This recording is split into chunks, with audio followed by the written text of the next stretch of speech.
Well, how's everybody doing today? I hope you guys are doing great. I am not going to hold you long. We are going to dive right in the topic.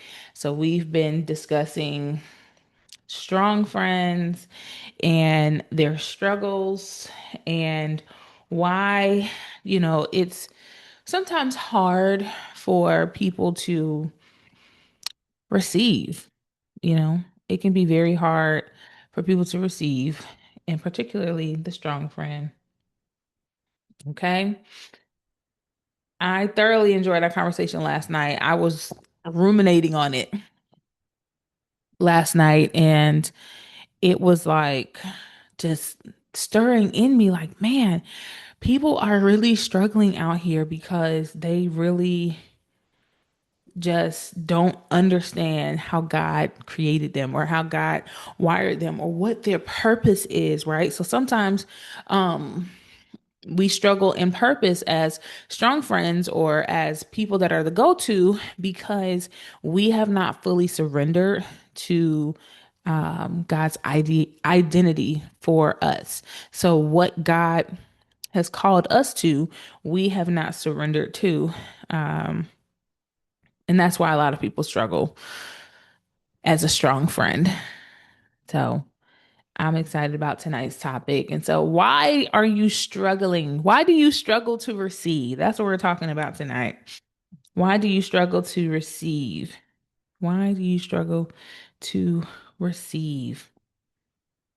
Receiving should not be like that hard, you would think. However, if you have gone through any level of life, you will understand that receiving is something that doesn't come natural to people that are givers, right? So if you're a giver, it makes it really hard for people to give to you because you're so accustomed to being the one doing the giving. And I want to invite you tonight to take a second to reflect, ask yourself, why do I struggle to receive? Why is it hard for me to show up how God has called me to show up? Why am I choosing to be a giver only and not being someone that is open to receiving? And I'm here to hold your hand. I'm gonna squeeze your hand when I say this. You're not receiving, you struggle to receive, not because you want to. You struggle to receive because you feel like you have to. You feel like you have to give in order to get. You feel like you have to show people that you are worthy or good enough. Or look at what I can do for you. I can help you out.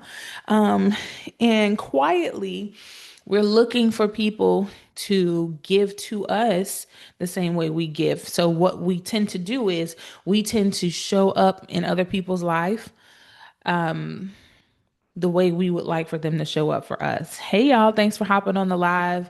Tonight is going to be great because guess what? I don't come in my own strength. I come in the strength of the Lord. Do you understand me? I come in the strength of the Lord because being a strong friend myself, you can get depleted really fast. It makes it really hard for people to care for you, to undergird you when you are so accustomed, when you can actually function pretty well by yourself. It's like, do I really need people? And the truth is, we still need people. Even if you are high achieving, if you have high capacity, if you're a high performer, a top tier woman, top tier man, the thing is, you can be fully capable and still depend on people. That's just the reality. You can be fully capable and still be okay for you to depend on people. Okay. And so I want you to think about the last time someone did something really kind for you. I want you to think about it. When they did something really kind for you, whether it was paid for a meal, they gave you a genuine compliment, they offered to help you with something you've been quietly carrying by yourself, what take a second to think about what is going on in your body. Okay. Did you exhale and say thank you? Or did you immediately deflect, minimize, or figure out how to give back immediately? And I want you all to share this live. Okay. Someone else needs to hear this. You need to hear this. You need to hear that it's okay to rely on people. That's how God wired us. We should be relying on God first, and then you should be asking God, send me people that I can rely on because we can't do life alone.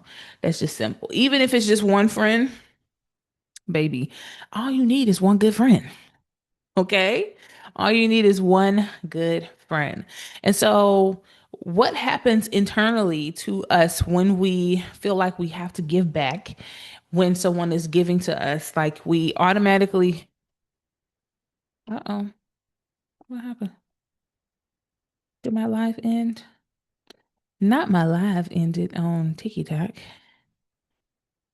Okay. Hold on, guys. Oh, we about to be in a good flow tonight. Okay. Because when stuff like that start happening, I'm like, oh, okay. Look at this. Look at this. AI popping up. But nonetheless, hold on one second. I'm gonna move this over here. All right, we'll do it like that. So nonetheless, sorry guys, something happened with my live. Um, we tend to neglect our bodies. Our bodies are having an experience right alongside of us. We are forgetting to breathe. Thank you guys for the gifts. Is that what people be saying? Um, but we forget to breathe sometimes. Did you take a breath to say thank you? Or did you immediately deflect, minimize, or figure out how you could give back to that person? If it's the second one, stay right here. Okay. Because now we're getting into the root cause of why you automatically go into this. I need to repay that person. I know some people don't like the feeling of being indebted to somebody. However, we're going to be indebted to people to Jesus come if you're looking at it from that lens. Okay? Because somebody's going to need to help you along the way in some way, shape, or form. Okay? And so now let's move on into what the receiving problem is. Okay? The strong friend is an expert giver. They know how to give. They know how to see people. They know how to hear the person's voice behind the voice without ever that person ever coming to say anything to them. The strong friend is someone that is fully capable, fully equipped, fully aware. These strong friends are typically emotionally intelligent to a large degree. They're also just very wise and smart people. Okay. That's what gives them that depth and capacity for people because they understand a lot. But they are terrible givers. They are terrible receivers. Strong friends are horrible receivers for a lot of reasons. And I'm not talking about in the context of being a healthy, strong friend. I'm talking about in the context of being someone that is operating in their own strength. Because healthy, strong friends that have good boundaries, that has good self-talk, these healthy, strong friends are able to do things in duality. Okay, so it's not a struggle for them to receive. They know how to receive. It might be a little tussle even still. Like, let me handle this, but then you have that other strong friend that's now in your network that says, "No, sis, I got you." And you can take a step back to just breathe and say, "Okay, I'm gonna let you have it. This is hard for me because people have disappointed me. This is why a lot of strong friends are struggling to be received on the receiving end. And it's usually you usually don't even realize it. It's like I don't even know that I'm like low key rejecting help. I'm saying I want people that can provide reciprocity, but then when it comes, it is something that I turn a blind eye to. But if that's you, take a breath. It's okay. Take a breath. It's okay. It won't be your last time that you're going to have to push through that feeling of, man, I don't know if this person is safe enough for me to even receive something from them, because some people's intentions and their motives are not good. And we have to know when they are not. Okay. And so some signs she struggles to receive is that she deflects compliments, or you'll give back the compliment, right? Somebody will come up and say, "Oh, you look so beautiful." And automatically, it's a courteous thing to say, like, "You look so nice too." But it's also okay to be like, "Thank you," and then pay that person a compliment if you genuinely, want to pay them a compliment. But the truth is, you can say, "Oh, thank you so much. You're so sweet." Like, you know what I mean? But we tend to deflect those compliments. That's a form of not receiving. Then we find ourselves over explaining our needs or her needs. Because listen, I'm a healthy, strong friend now. Amen. By the grace of God. Over explaining her needs before asking, apologizing for needing help. I remember, I forget who it was. I was helping somebody with her baby. Her baby had like thrown up on the floor. It's just like a random woman in the store. And she was like, "Oh my gosh, I'm so sorry. I'm so sorry." I'm like, "Girl, this is a baby. They're doing baby things. Let me help you." Helped her clean up the mess, and I walked by. I don't need anything. Okay. So you tend to apologize for needing help, and then immediately reciprocates with a gift or some type of accolade to make that person feel great about helping you, so that you don't feel like you owe them. See, the strong woman doesn't want to feel like she owes anybody, because people can hold those things over your head. You see, what she also feels very guilty when people do things for her, because it's like, why can't I do this on my own? But the reality is, if you could do it on your own, well, you would have already done it. And when you do stuff on your own, you're struggling in those things. Okay. And so, which one is you? Drop the number in the comments. Are you someone that deflects compliments? Are you someone that over explains their needs before asking? Do you always find yourself apologizing for needing help? Do you immediately want to reciprocate gifts so you don't feel like you owe anybody? And then do you feel guilty when people do things for you? And you can drop that in the comments. Next, this isn't just a personality quirk. I want to point this out. This is not just something that is just quirky, like just tailored to you. It's a deeply wired pattern, and it affects everything. Literally affects everything. Let's look at some areas of her life that it could affect. Okay. Number one, your relationships with God, yourself, and others. Because those are three main relationships that we have with God, with ourselves, because you are having a relationship with yourself, and then with others. And that can be with your spouse, that can be with your children, that can be with friends, business partners, so on and so forth. We're all always going to be in some form of relationship. And then your faith. You tend to struggle in your faith. These the inability to receive deeply impacts your faith, because it is impossible to please God without faith. And so faith is the hope, or the substance of things hoped for, the evidence of things unseen. And so if you're always the person that has to go get it, you're going to always be the person that has to go and get it. And you can never receive the help of the Lord like you really need it. So that you're not walking in your own strength, you're walking in his strength. And then the area that's also affected deeply is your ability to restore. It's your ability to rest. It's your ability to be filled back up. So you often feel depleted. I went to this retreat last year, and the woman of God talked about how there are different types of rest. One of those rests is creative rest. Another one is communal rest. So finding rest in community. Not many people can go around other women and just be themselves. They feel like they have to put on. They have to do, the theatrics. Okay, because sometimes women can be a little tricky. Women can be very tricky, and it makes it difficult for you to want to open up. So the painful irony here is she pours into everyone else, but never lets anyone close enough to pour into her. So she's always running on empty, wondering why she's so depleted. And running on empty doesn't look like you always look exhausted. Running on empty looks like procrastinating on tasks that you know you need to get done. Running on empty looks like speaking about yourself in such a way that dishonors yourself.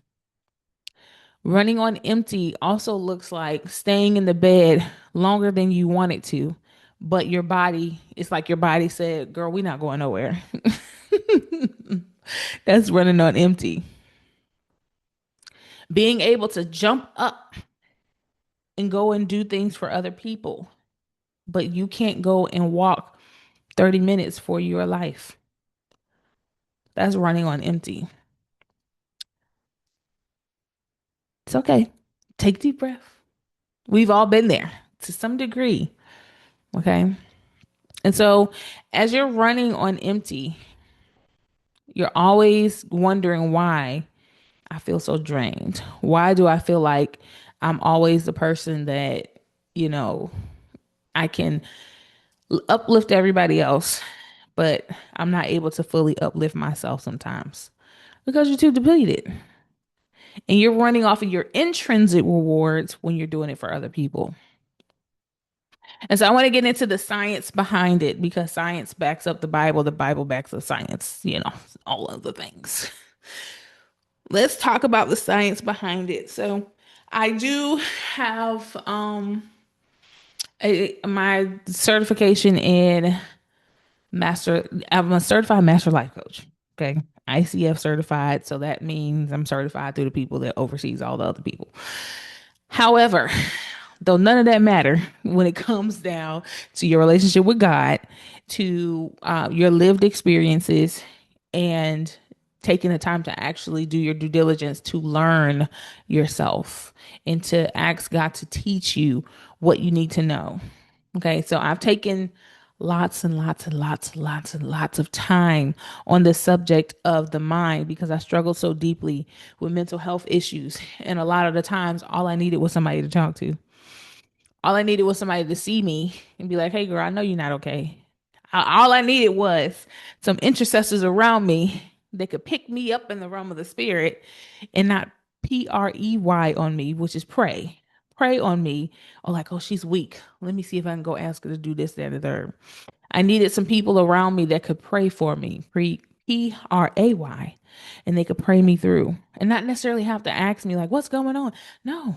If you hear from the Lord, it's going to be easy for you to pick up on it. Something's going on. You may not have full details. However, when we love people, when we care about them, we're interceding for them and not just saying praying for you, the Holy Spirit will tell you. This is why we need each other. This is why we need other strong friends. This is why the enemy fights community rest, community relationship, healthy people to be around, safe sisterhood. Safe sisterhood is probably one of the things that a lot of people struggle with because it always seems like, I'll tell you what it is. Ever since there has been this, what do you call it? It's been this whole mantra or movement people has developed that is self-made. Everybody wants to be self-made, not me. I'm God made. Okay, because baby, I know I couldn't do this on my own. Everybody had a desire to be self-made. And the harsh reality is you can't be self-made. You didn't make yourself. Now you can be a self-starter. You can make a decision to get up and make some changes, but the reality is you need God. And then you need the people that God will put in your life to help push you along, to help you become the person that you're supposed to be.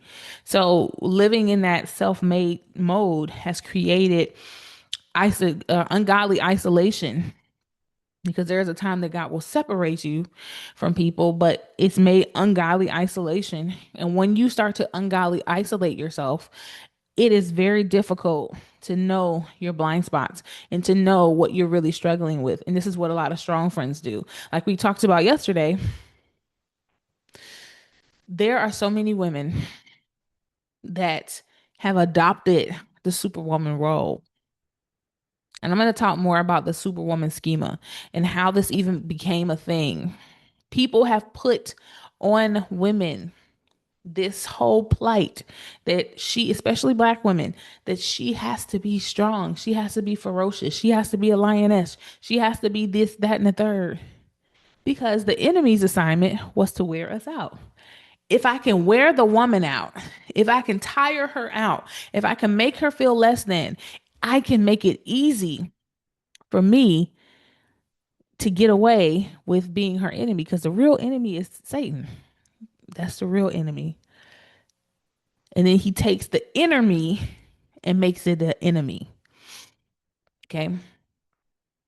And so now your nervous system and faith, they go together, right? What you believe about yourself will be true. So this woman's nervous system has been conditioned to be in a giver's mode, a nurturing role, excuse me. She's found herself giving more than she is supposed to, where receiving actually feels uncomfortable and sometimes dangerous because it's unfamiliar. And when you tell your brain we're in unfamiliar territory, three things are going to happen: fight, flight, or freeze. And it's going to look like that person not showing up anymore, not want to come around you. They stop answering your phone call. And so when our brains don't feel safe, and you can see this in children, when children don't feel safe around a person, all their stuff is firing off because they don't know what they don't know. And so they'll clam up, they'll run behind a wall or hide their head or do all of the things that shows that, hey, this feels, because this is unfamiliar, it is now dangerous or unsafe for me. So then you shut down or you fight, throw a tantrum, snap on people, or you freeze and you do nothing because it's unfamiliar to you. Now let's look at it a little bit deeper. When this strong friend is always the helper, she's always in a supportive role. Her nervous system associates worth with output. How much can I produce? How much can my hair get on my nerves? I'm about to put it up.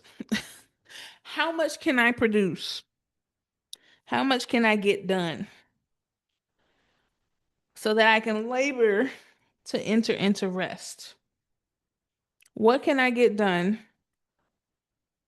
so that I can feel fulfilled at the end of the night? And the reality is, there's not a set number. Maybe in your brain, it says, okay, if I do 10 pages, if I read 10 of these pages, even though I'm super exhausted, then I can go to sleep. There's nothing wrong with having discipline and having commitments that you want to honor to yourself. However, you need to be a better manager of your time.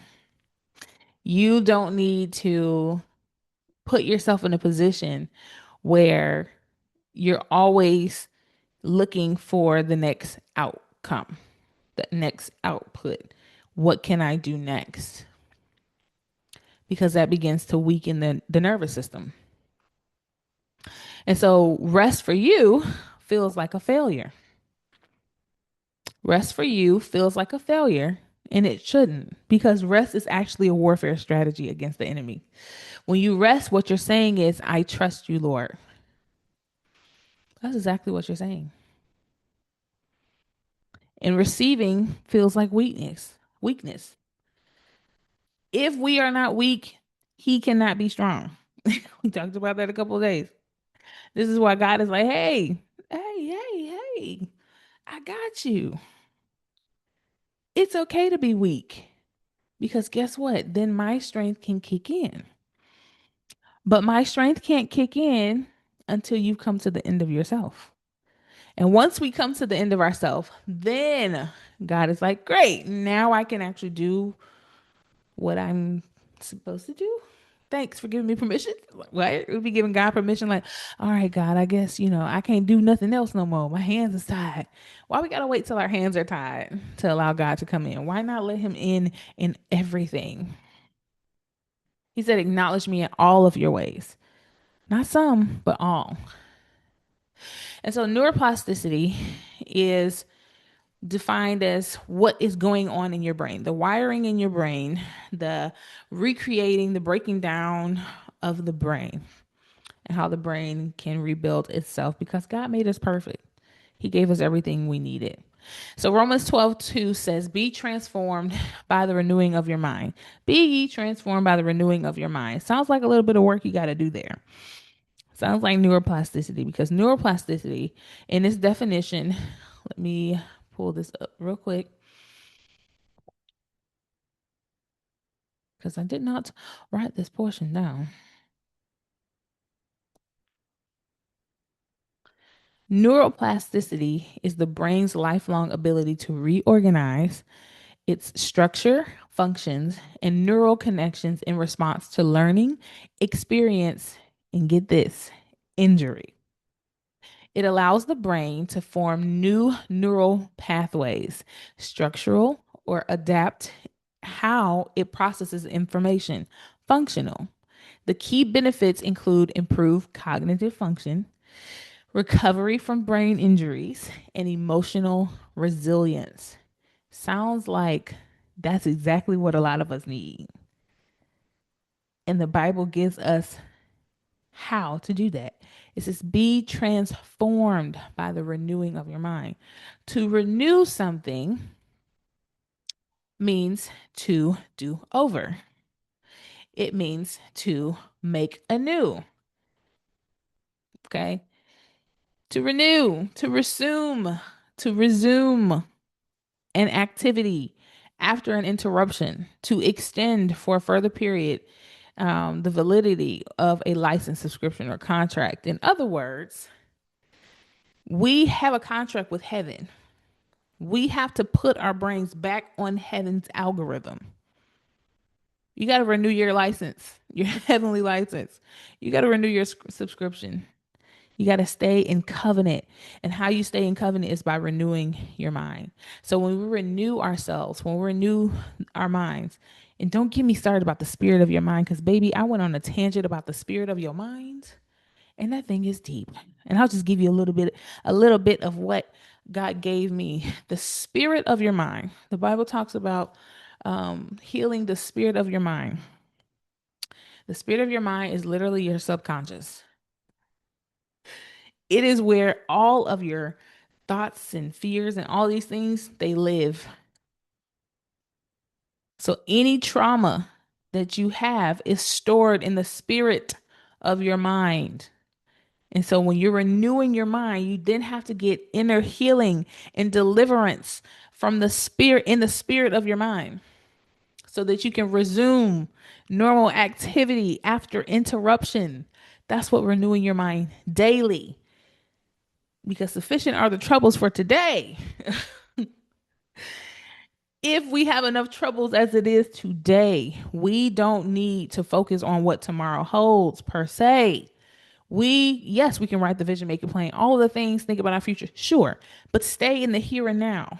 And I think this is why a lot of women struggle with mental health and brain issues, and men too. This is just a people problem, right? Not just on women. They struggle because they're so on to the next, on to the next. We don't live in the here and now anymore like our grandparents did. And I'm not going to talk about the generation that just was out there wilding out, but our grandparents. I'm watching older movies and just watching my grandmother over the years. I've noticed how much she slowed down, how much she took her time doing everything. And a lot of people would get so frustrated and be like, will you hurry up? I'm trying to leave. It don't take 30 minutes to comb your hair. Always in a rush. I do this to my husband sometimes too. I'm like, dang, babe, what you in there doing? But here's my thing. Take all the time you need, but get up early enough so that you can have a slow morning. So that means you don't sleep in to 8, 9, 10 o'clock, and you get up at 7, 6, 5, whatever your schedule. Get up an hour, hour and a half before your original time so that you can take your time in the morning. But we don't do that because we're always rushing. We're always focusing, okay, the output is I got to go to sleep so I can get up in the morning so I can do this because I forgot to do this yesterday. And now I put that off because somebody called me. Then I was on the phone with them for 4 hours. But now I need to lock in. I need to send out all the da da da da da. So now your brain is in this loop and now you're interrupted. And in order to get out of that interruption is to renew your mind. I'll do another teaching one day on the spirit of your mind. Okay. And so this is not just spiritual language, y'all. This is literally what neuroplasticity is all about. This is literally how the brain rewires how we think, how we behave, how we interact with the world. You can learn to receive. Okay. You can learn to receive, but it requires a new environment, a new space that makes it safe for you to receive. Philippians 4:6-8 says, hold on, let me pull the KJV version up.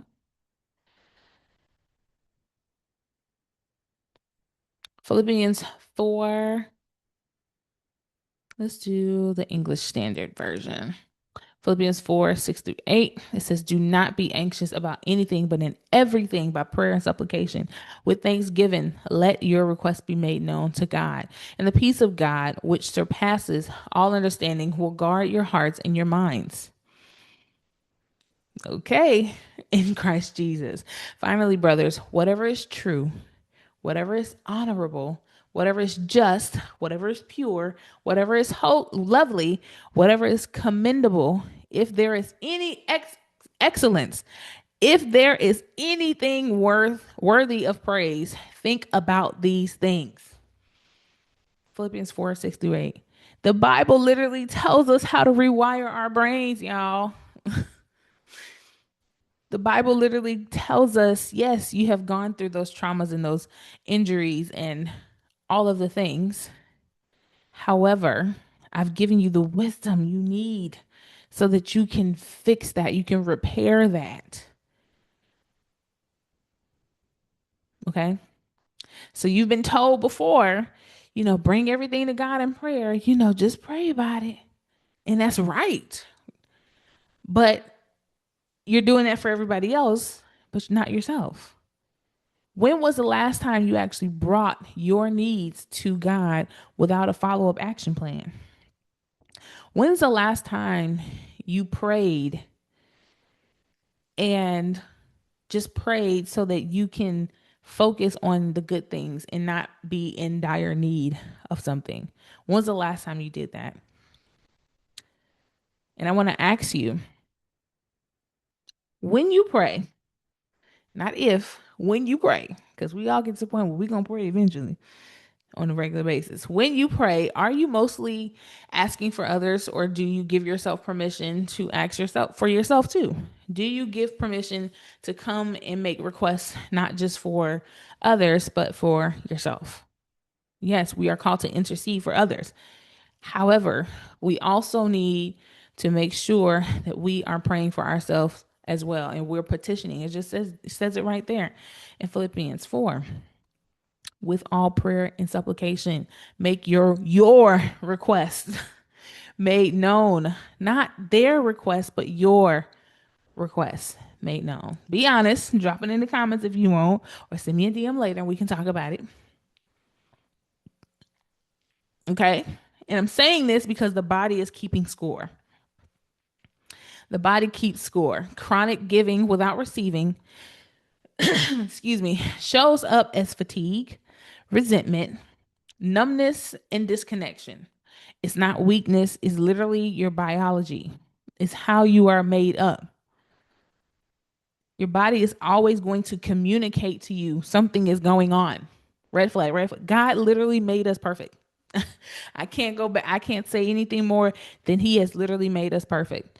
And we have to really rest in that. We have to receive that I am made in the image of a perfect God.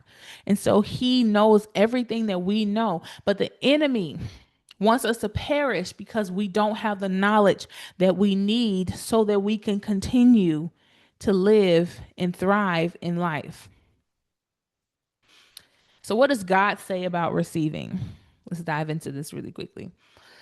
Um, the faith framework here is simple: ask, seek, and knock. To ask for something, you have to have a level of faith to believe that you can knock or you can seek the person that can give it to you. And then you have to also have the faith to believe that when you knock, that the door will be open unto you. So I love the fact that it's ASK, ask, seek, knock, and it's still ask. At the end of the day, we have to learn how to ask. Ask God. And you're going in asking him, believing that, Lord, as I am in your will, whatever you have called me to do, whatever I need from you, whatever I'm lacking, you will provide. I'm trusting that you will, because you're not going to go to somebody and ask them for something that you don't believe they are capable of giving you. Okay? So this is not your typical wellness conversation. This is straight biblical because the Bible wants us well as believers. And if you're not a believer, it's never too late to join the family of believers because there's so many benefits in being a king's kid. Okay? So God designed us to receive from him first, right? And then from others.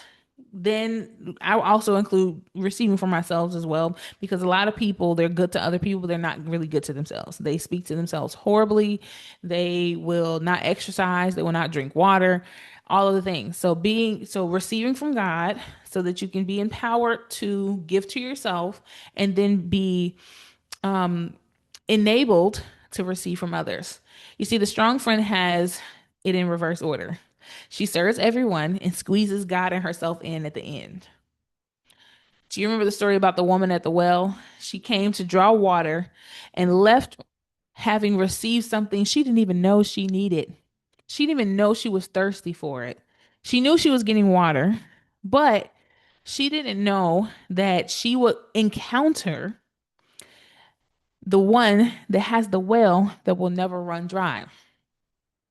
This is so powerful because there are certain times where you have to enter in to certain places, go to certain places, i.e. the Strong Friend Retreat, shameless plug, happening September 3rd through the 6th in Jacksonville, Florida. Enter into these places so that you can have an encounter with a well that doesn't run dry, with the strong friend of the strong friend, with the prayer warrior of the prayer warrior. Okay? She didn't even know she was thirsty for this kind of living water. And that's what happens when we finally stop long enough to receive. Because she could have gone on about her way. She could have been like, I don't know who this man is. He's just talking to me just like any other man. But she didn't. She took a moment to pause. She took a moment to stop and to listen and to receive and to be open to what was being said. Now we think about Jesus in the garden. He withdrew. Even he, Jesus the Christ, took time to withdraw, talk to the Father, pray, separate himself from people from a time, and not allow people to pull on him all the time. Even he needed to be filled. If the Son of God built rhythms of receiving, what makes you exempt? What makes you any different? You see, receiving is definitely an act of trust, like we talked about earlier. It's faith, right? When you refuse to receive, you're saying unconsciously, I can't trust that this can happen for me, or I can't trust that this is real. I don't trust that I am worthy. I can't trust that it won't be taken back. Because somewhere along the way in your life, people took their love back from you. They had conditional love for you. The moment you put boundaries up and you wanted to say, no, you're going to respect me, they withdrew their love from you. But the reality is, were they really even loving you in the first place? Mm, mm, mm. So going on, I want to ask you, what would it mean for you to actually trust that you're worth receiving just as much as you give? And you can drop one word in the comments. You can say peaceful. You can say it would make me feel seen. And so retreating is a biblical practice. The world didn't just pull it out of the sky. Retreating is a biblical practice. It is a act of rest. It is a stealing away of time to prepare, to position, to pray, to receive. And so this 4-day retreat that I've created is an opportunity for you to practice receiving rest, worship, safe sisterhood, encounters with God. You don't have to produce anything. You just have to show up and let God in, let Him do the work. Show up and allow somebody else to support you. Okay. So now I want to take a moment to just slow down. I want you to ask yourself, when's the lot? Do I feel worthy? Do I feel seen? Am I loved? Do I feel safe? Do I feel enough? These are all words that every woman for an extended period of time, woman or man, for extended period of time, once or another has had a longing to feel. Do I have somewhere where I belong? When was the last time you felt those words? Loved, cared for, seen, safe, held, understood, not mistreated, but treated well. When's the last time you felt that word? You can drop the year, the month, the day. You can drop the comment to say, I've never felt these things. I've always felt like my relationships were transactional. Because the truth is, we live in a very transactional world. And we have to get to the place where feeling worthy, feeling safe, feeling seen, feeling loved, feeling enough is our norm because somebody thought you were to die for. Somebody thought you was to die for. And his name was Jesus. And we have to lean into that. Okay. We all have a longing to feel like we belong.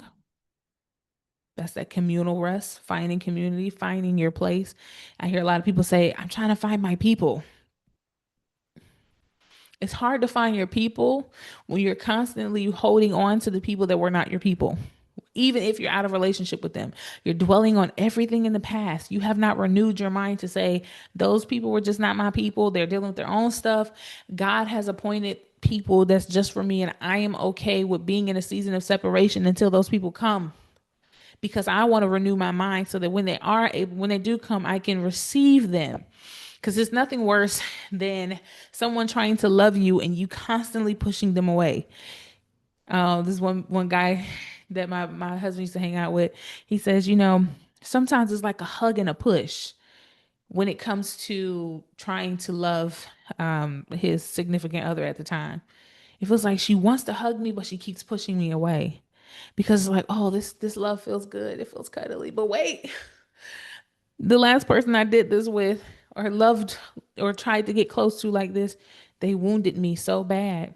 And now you're carrying that wound open and it's bleeding and it's stank because you didn't take the time to bandage it up and get some healing and get some renewal in the spirit of your mind and forgive those people. When we hold on to unforgiveness, it just makes us ugly. It makes our faces ugly. It makes us overweight because then we start eating our emotions. Unforgiveness is such a nasty thing. I wish so many people could understand that when you walk around with unforgiveness towards yourself and towards other people, you're literally drinking your own poison. It's nothing that is going to change until you do. You have to choose to forgive people. You have to choose to say, no, I am loved. It's just that person didn't have the capacity to love me in the way that I need it. And that's okay. And we got to let them people go and make room for people that are capable. But here's the other thing about people that are capable and that are strong friends, and they have all the jam that we need for our sandwiches. These people have a short tolerance. So you can't just come any old kind of way. Well, that's just the way I am. Hey, that don't work for these kind of people. These kind of people are powerful people. They don't take lightly what it is, who they are. They don't take access to them lightly. So they're not going to take access to you lightly either. All right. So now, one thing I'm learning right now is not always feeling the need to fill the silence. When I used to be over functioning or a burnout queen, I always had to feel the noise. And I'm to the place now where I'm able to recognize, hey, I'm getting ready to fill every space. I didn't take time to think this through. This is why weekly planning sessions are so important, so that you can take time to slow down, to make sure that what you're putting on your schedule is what needs to be on your schedule. What you are making contingency for makes sense for what God needs you to make sense for. Okay?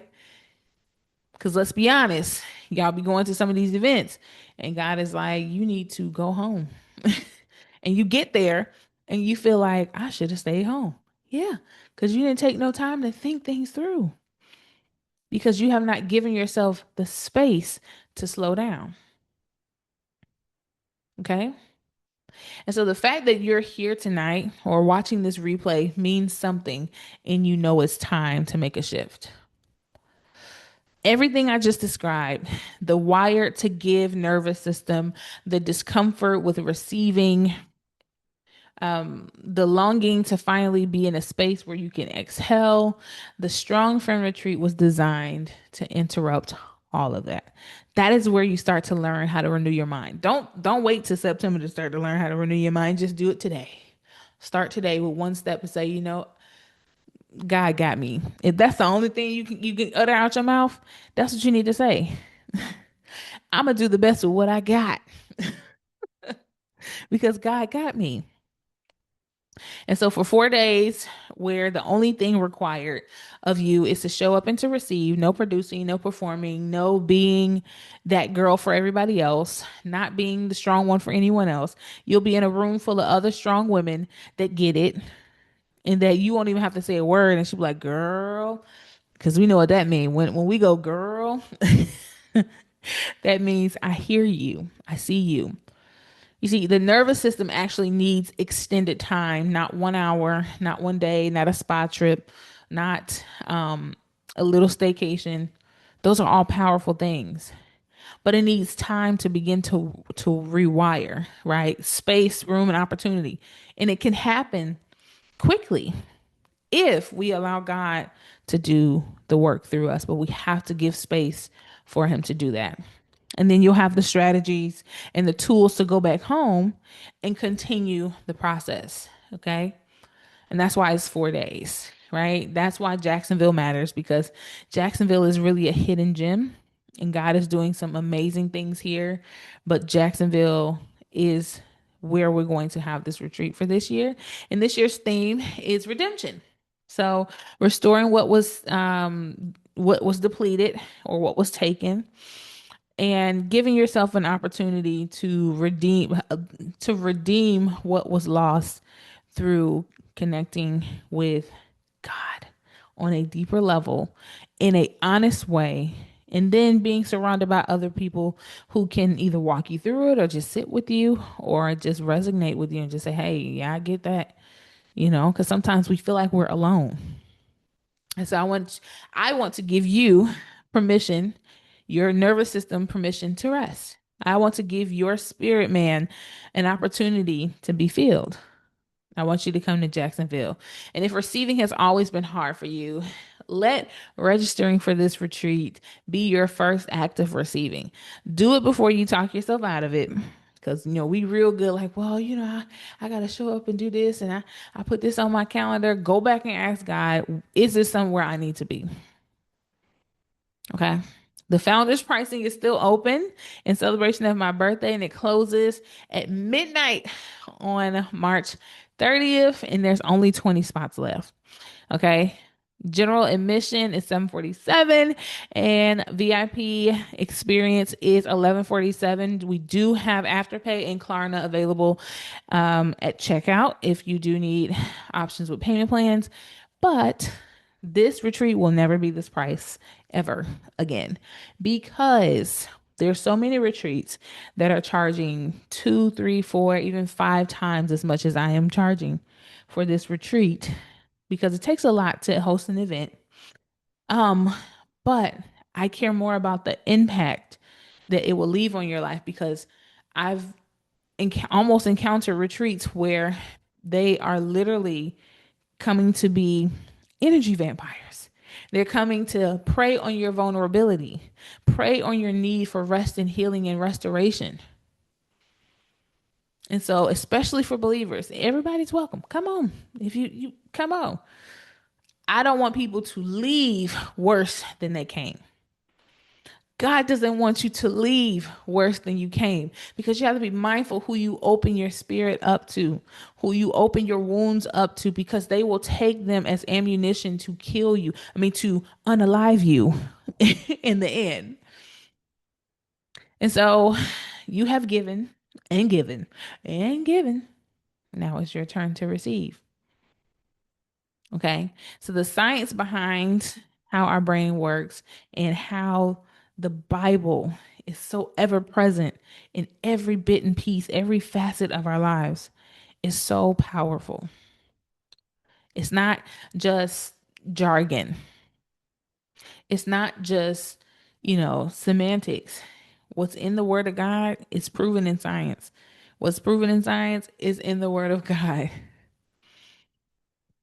You have to protect your brilliance. You have to find yourself in a position where you are no longer falling victim to your inner me. That's what we said yesterday. My inner me has been my enemy because there's chaos going on in there. And you're just looking for rest. It's like, can I get some rest, please? Can we get a serve it on a platter? Can I get some rest? Okay. And so I appreciate you for joining this live. Thank you for engaging. Thank you for sharing the live. And I will see you guys back on here. Go to www.ashleyamsturgis.com backslash the Strong Friend Retreat spelled out. And I want you to register for this retreat because this is going to be a powerful experience. You don't want to miss it. So I thank you for your time and I'll see you guys again soon. Bye.